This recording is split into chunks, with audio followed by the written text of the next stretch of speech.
中华的历史建筑西进一古厝呢，年久过深，所以损断甲真严重。即阵啊，这文字局总算是核定经费，确定要来甲修复。也那县政府嘛来办开工祈福典礼，预计明年底就会当完工。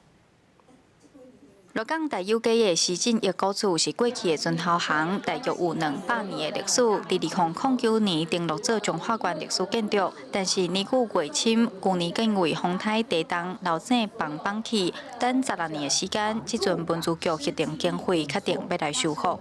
较早咱鹿港有芭蕉嘛，咱属于全蕉，咱是做贸易的。祖先伫遮所创立的有施进1号甲施进宝号。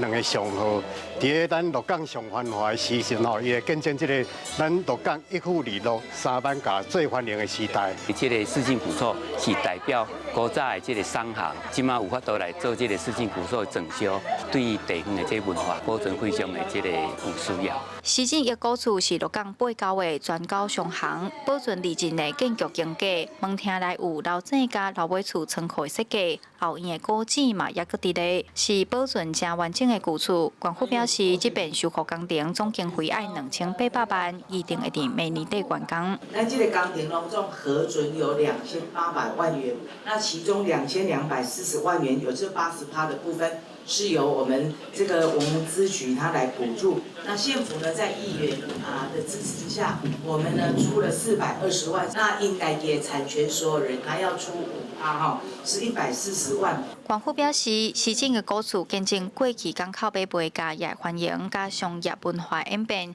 期待未来整修好势，会当成做文化资产传承的据点，让大家认捌地方的发展历史。